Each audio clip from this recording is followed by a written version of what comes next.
Yeah, I can see 2 sentences. We might even be able to do the change in situ. Okay, that's good. And I think we are Oh live. my God, are we? I believe so, because if there's the live part there, Really? and we are latent over on that screen over there. So oh yes, we are live. Wait.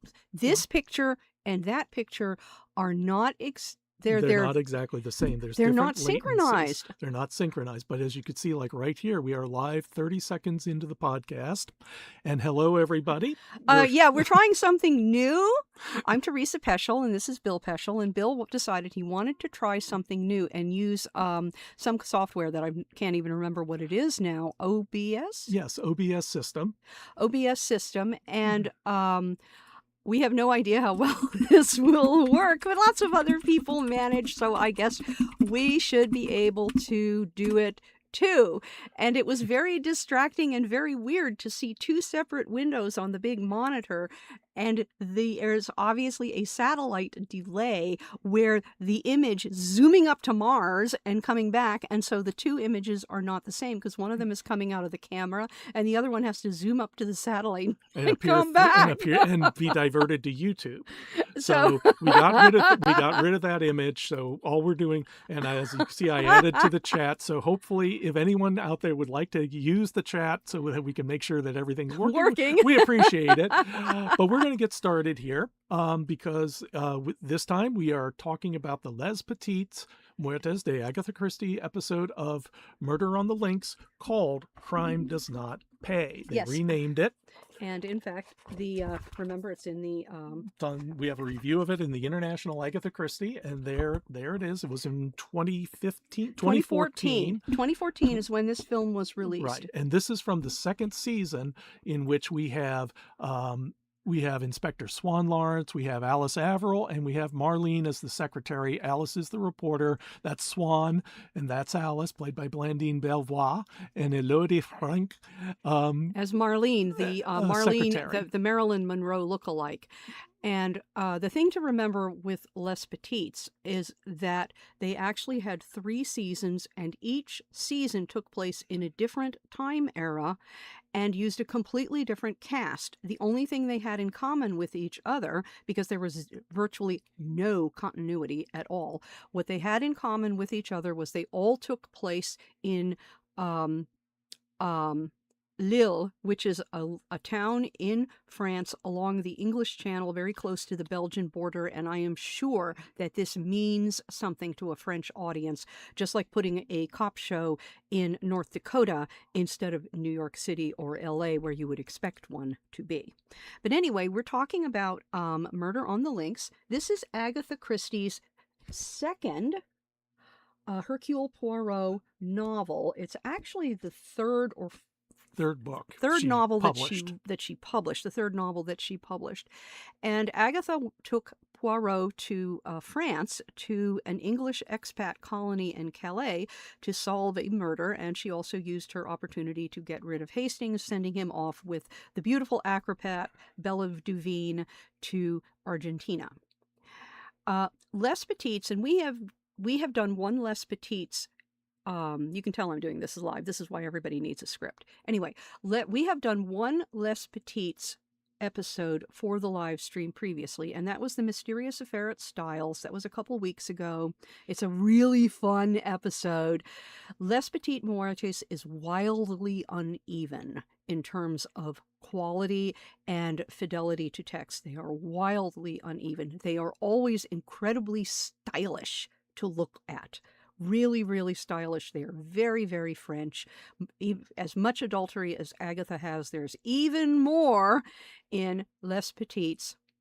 But as I said, they are very, very uneven. So this is the second Les Petits Meurtres episode that we're reviewing, and it proves how uneven they are, because as bizarre as The Mysterious Affair at Styles episode was, it actually followed the text rather closely when you separate out the blood, drinking blood of children and surrogate pregnancy. pregnancies and evil doctors and health spas with bizarre beauty treatments and all of the other falderall. And the lesbian implications, too. Oh, yes, that too. Sorry, I forgot about that completely. That was actually quite close.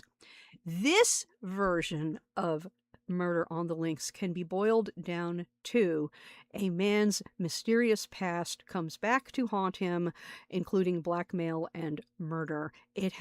There are the main murder is where you have one person dead, one body is pretending to be another body. And the bereaved widow identifies the wrong body as her husband intentionally. And you have the son that you send out of the way to get rid of. But so much else was changed. Oh my God, this was just changed so much.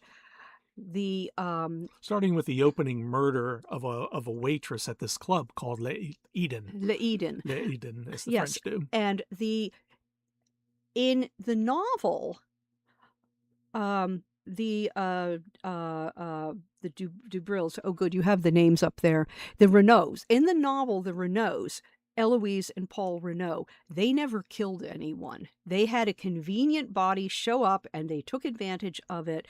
When the tramp showed up and got into it with Paul Renault in the garden, and then he died of an epileptic seizure, and they thought, oh my God, we have a body. You can now easily disappear because I, Eloise, will identify the body as yours after we've defaced the body.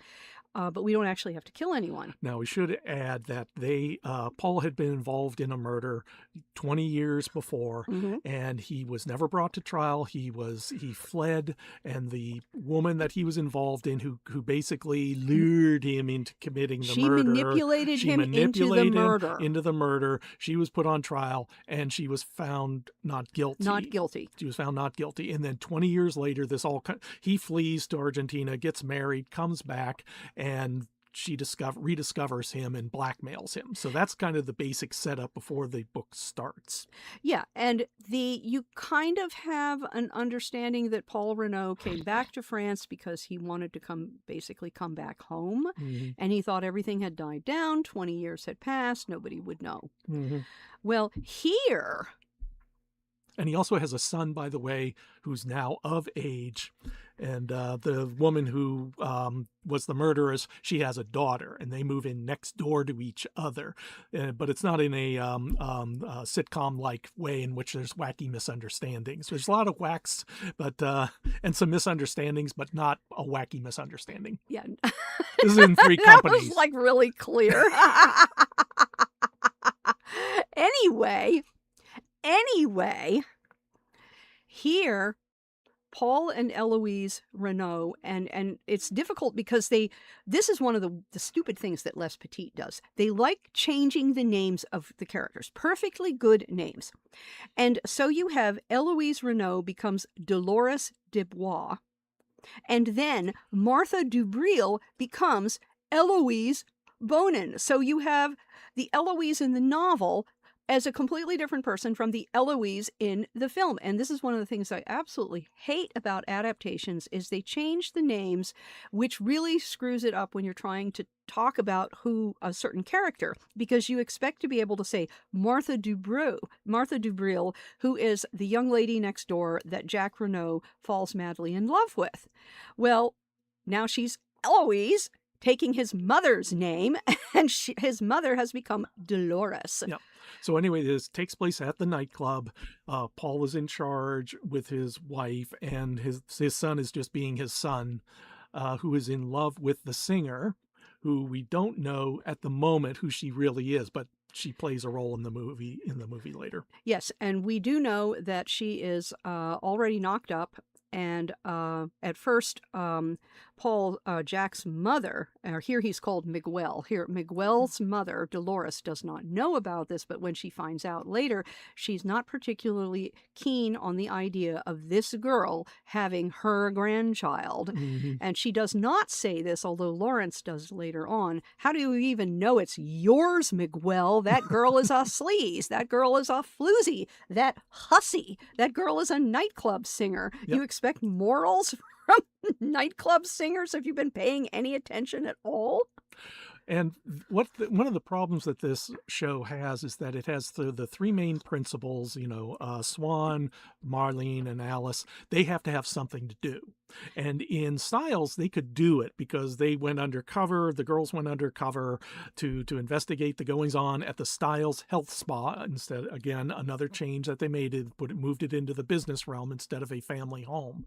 And here, well, that's kind of the same thing happens to Alice. She gets a note that tells her that there's goings on.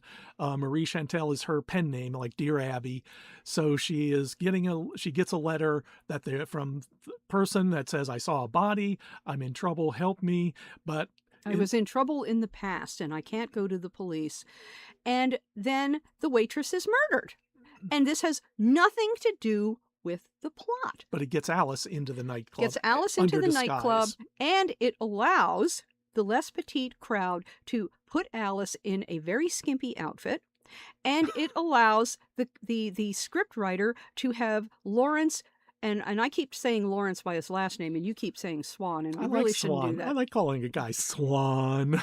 Well, he does swan around. Lawrence, his picture would be in the employee handbook next to a toxic boss. Yep. That is his picture there. He is telling Alice Avril, that she looks like a sack of potatoes. Alice Avril does not look like a sack of potatoes. And they do this over and over and over throughout season 2, where Lawrence will tell Avril that she is ugly, that she is plain, that she is gawky. She is none of those things. She doesn't know how to dress. That's true. She dresses like a college student. But she is none of those things. That's her in her and costume. And it's just infuriating. And this is how they typically talk to each other. And of course, in France, they put her in the skimpiest outfit possible. That does happen several times. By the way, in the previous scene, the man in there, that was the magician. He's a performer at the nightclub. And he is probably the closest equivalent you will get to Gabriel Stoner, Paul Renault's secretary. And he does seem to be in love with Dolores Dubois. That's the Eloise Renault character, just like he was in the David Suchet version. And I don't recall that from the novel, but it is possible. What happens is that scriptwriters they may or may not see the previous film version and then take an idea from it and put it into their own script. But anyway, so you have this complicated plot of misidentified bodies and murdered waitresses, and why are you sending your son back to Argentina in a hurry, and what is going on in the nightclub, and Paul Dubois says several times, "I don't want drugs in my nightclub."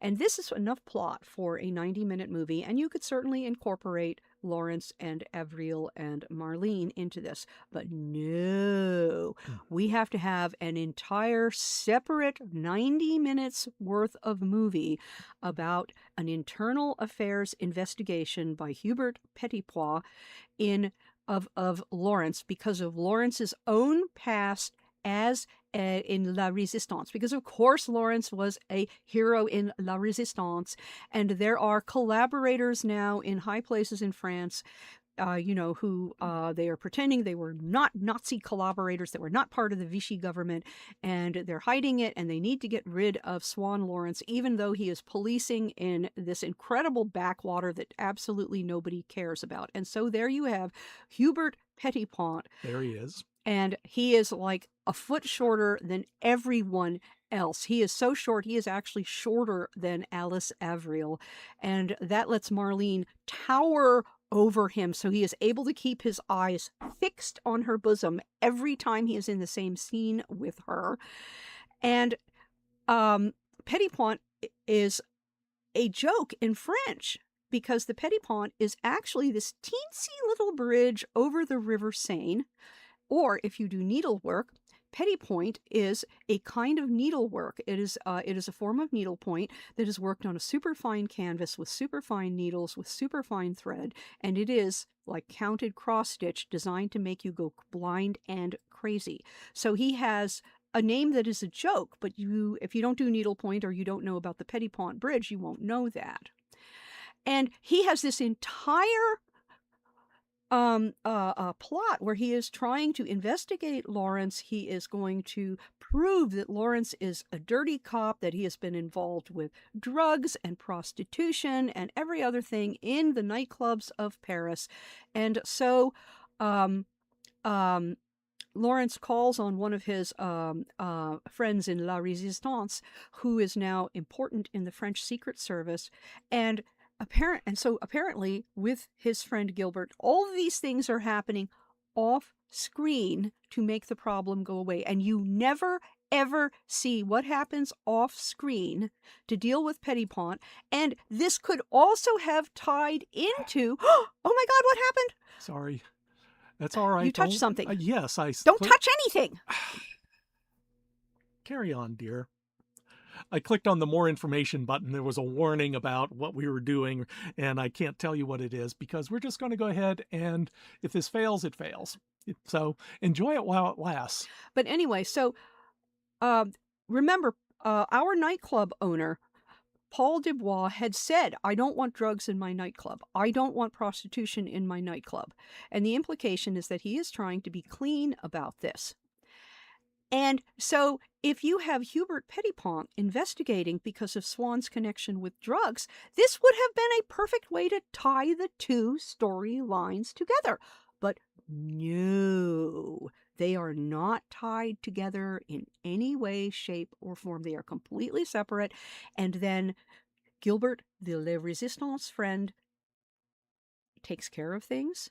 Behind the scenes, you never find out what happens, except that Hubert Petit Pont, after being the joke all the way through, is kicked out. You know, the whole investigation goes away. Lawrence is exonerated. Tricard does stand up for him, his boss, and you know, there is so much that they could have done, and Lawrence's activities as being a member of La Resistance does show up occasionally, and yet there's never any continuity at all, because remember, Lawrence's La Resistance activities show up in The Man in the Brown Suit, which I'd forgotten. That's right. This is actually the third Les Petits that we have live streamed, but it shows up in The Man in the Brown Suit, and it will show up again in Almost There, Murders for Sale, when we do Hercule Poirot's Christmas, which takes place in the department store, and he turns out that he had the mistress when he was in La Resistance who had a son of his, and we'll get to that one eventually. But at no time, you know, with this important part of Lawrence's background, and wait till we come across other important parts of Lawrence's background, does the scriptwriter, the showrunner, ever pay any attention to what has happened in the past? And this is a huge thing. They could have done an entire storyline about it and tied it to some Agatha Christie spy short story. They could have done that, but no. Yeah. And this is such a stylish episode. It really looks styling. Everybody is dressed to the nines. You get to see, and again, this has nothing to do with the plot in the novel. You get to see Alice Avril daydream of being a chanteuse on the stage in the nightclub, singing her song, and then she does it 2 more times for real. Yes, she sings 2 songs in this movie. No, I think 3. Well, she sings 1 to herself. Yes, and then 2 songs as a performer. As a performer. And this has nothing to do with the novel, and it gets away in the way of the plot, and most especially, it gets in the way of the plot with the character of Madame Dubril. Yeah. So in this movie, this 90-minute movie, I would say over half of it is involving things that are not in Murder on the Links. It's involving our three principals arguing and bickering. As you saw earlier, Hubert was macking on Marlene, and Swan says, oh, yes, you should accept a date from him and tell me everything that you learned from him. Was macking on? Macking on, yes. He was trying to seduce her. So it's macking called... on? Yes, it's slang. Like Mac the knife? Well, I guess, maybe, I don't know, but it's, you'll have to look it up yourself when you're ready. Oops, there we go. Go back to the beginning there. So, but it's a side, these are all sidelights to the actual mystery. Yeah, and so... And again, one of the tremendous frustrations about Les Petits, and sometimes it doesn't matter because the story is firing on all cylinders, but in this case it really matters. Lawrence ends up in jail, and because he is so incredibly intelligent, by the fact that he ends up in jail and he is happens to be sitting there in the holding pen along with a pink-dressed transvestite, and nothing comes of that either. Like, I was in the nightclub and I saw X. You get nothing. He's there with this bum who tells him about watching his friend. Not the transvestite, but also a bum. Yeah, he gets a bum who tells him about another friend of his, a bum friend of his who was murdered along with his dog. There is dog murder in this film. You see the dead dog. You do not see the dog actually being killed, but there is dog murder in this film. And Agatha would have never done that. Never. Never. She loved her dogs. She loved her dogs. Oh my God, she loved her dogs. And even when there were bad cats like Wonky Poo in Murder is Easy, she never... It wasn't Wonky's fault. Wonky didn't. Wonky Poo she was a tool. Yes. Agatha would never murder animals. She murdered children, but she didn't murder animals. And so Lawrence is able to put together... apparently police work is happening off screen. I mean, at one point Marlene says, well, when I saw the body at that Madame Dubois identified as her husband, he wasn't wearing a wedding ring, but she was. But a lot of men don't wear wedding rings. And apparently this was a clue. And so Lawrence puts everything together while he is sitting in this jail cell, that the body that was identified by Madame Renaud is not the body, and especially when they find Paul Renaud's actual body stabbed multiple times in the club, in the basement, nightclub, in one of the dressing rooms, it looked like. And not enough police work took place to say that this should happen. And instead, you were watching Alice Avril strut her stuff on a stage. And if you want to watch musical, if you want a musical, well, that's great. But this is supposed to be a mystery. Mm-hmm. And nothing explained what you saw. And then the worst of all, this is so irritating. And we had to watch this twice. This is the second time that we are watching this. And the very important character, I'm swinging back around again to Madame Dubreuil. Here she is called Martha Salmont, and of course Martha was her daughter's name in the novel, so once again, thank you, Les Petits scriptwriters, for screwing up the names. Anyway, so occasionally you see this blonde matron, we'll say she's about 40, 45, pushing 50, really good makeup, blonde hair. She's wearing a really nice champagne mink to coordinate with her blonde hair. And you see her kind of moving around in the background, and you see a scene where Paul Dubois, the nightclub owner, is talking to her, and every once in a while she'll show up again in the background. She has almost no lines at all. And yet she is the woman who is critical, because it turns out, spoilers here, folks, but you already know that, it turns out that she is the woman that Paul Dubois did wrong. And again, this is a change from the novel. In the novel, Paul was manipulated by that woman into murder. Here, Paul murdered. He was her lover, and he murdered her husband and then left her to hang out to dry and stole all the money. And she is still angry 20-some years later, which I can understand. And she has the daughter, and she and the daughter are there at the nightclub. And you see this in flashbacks at the end, in the final 7 minutes of the film. Lawrence puts it all together and lays it all out. And, you're watching this and thinking, I saw nothing to indicate that this was happening. This was going to happen. We weren't even paying attention to the blonde woman the first time around because she was just so literally unimportant. So unimportant. They didn't close in on her. There was no discussion of her. It was only so. This is what these are. Is not necessarily a mystery story, but it's a tale. It's a tale. It's a tale, and you're not supposed to. You can't solve this yourself.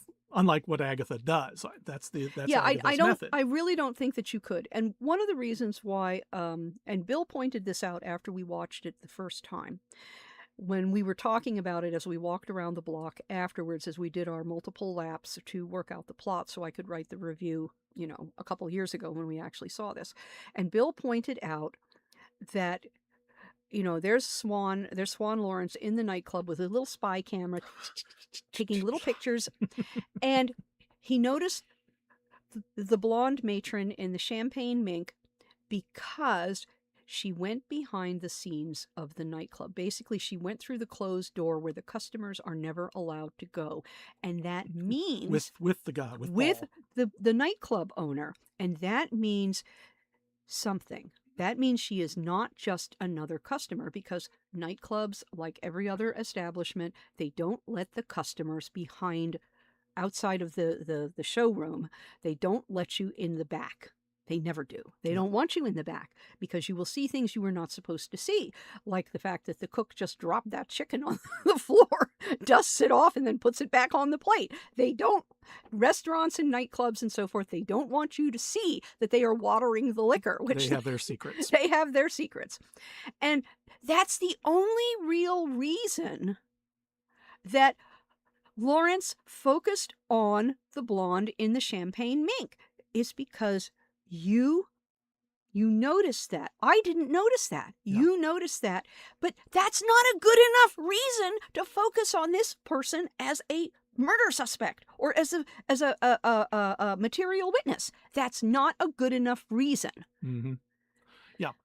Now, the only reason really to watch this, apart from just basic curiosity, stylish. It's very stylish. It's very, very stylish. It's beautifully put together. The clothes are always great. The set design is always great. You actually get 3 musical numbers in this one because of Alice Everill. But it is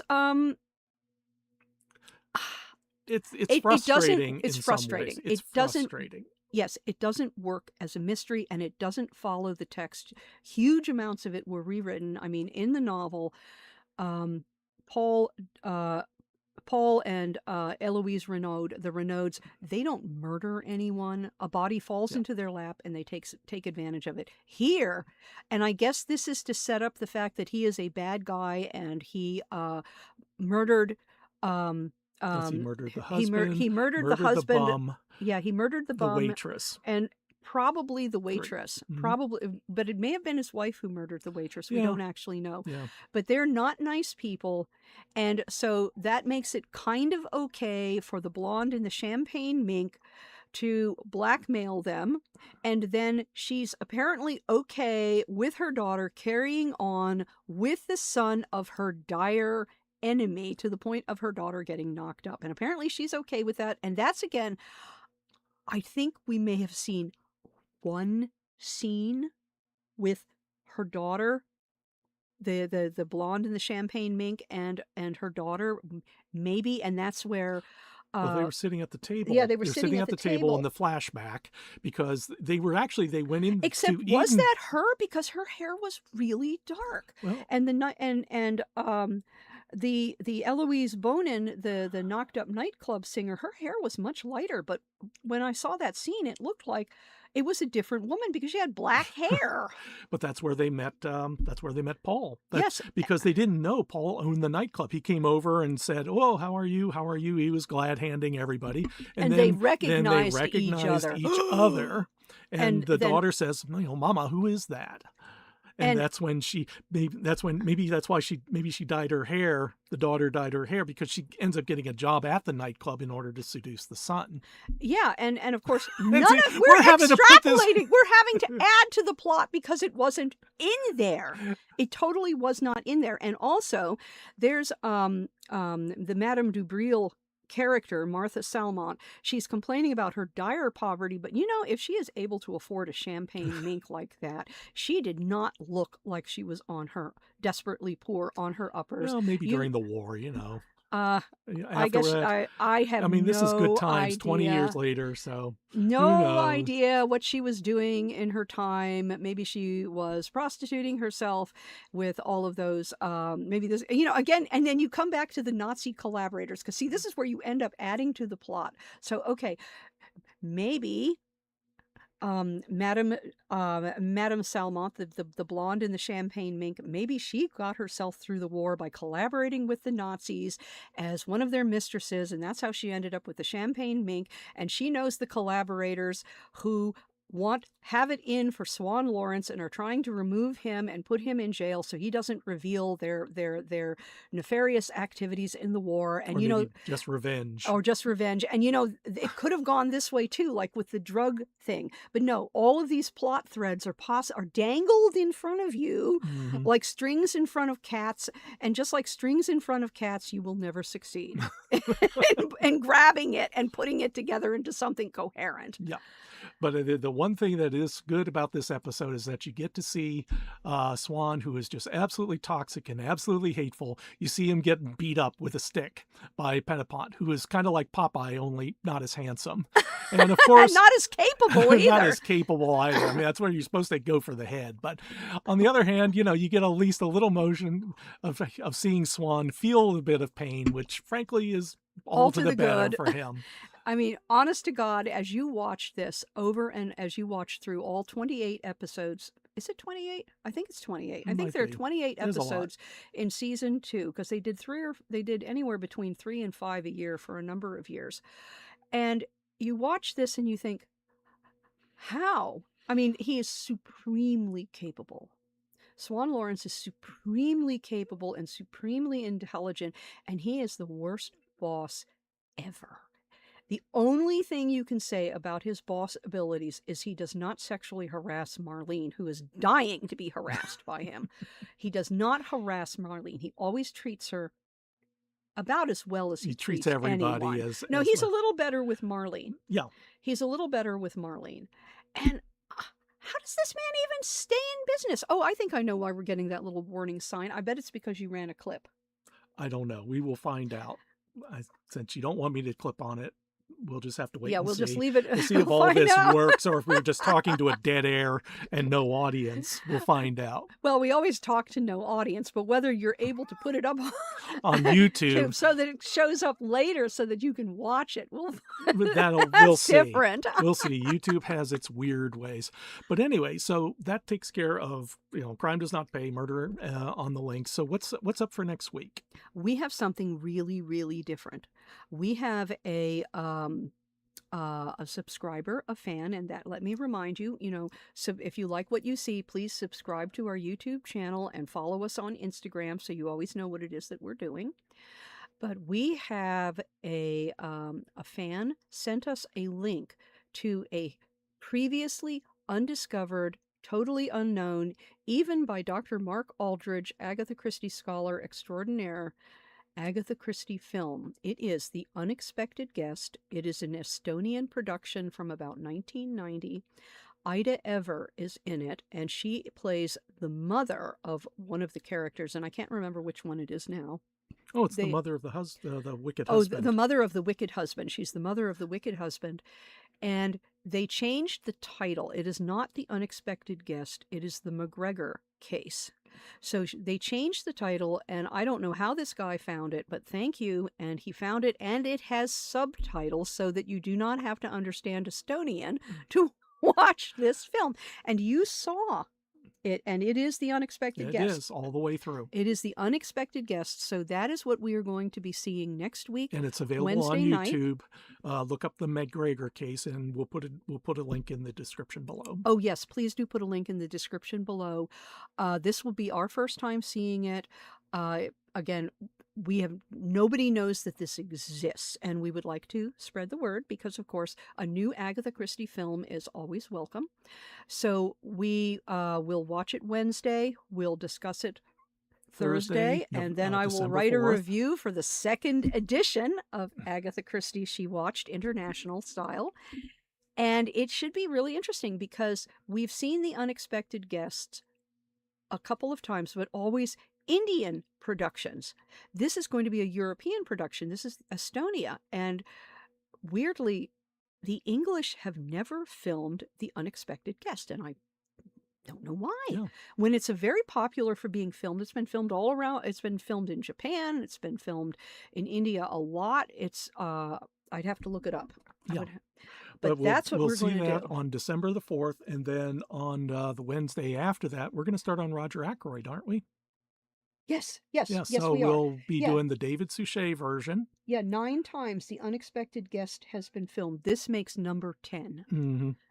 This makes number 10, the 10th time that we know about with The Unexpected Guest, and no one is aware of this because they changed the title and the language barrier. Yeah.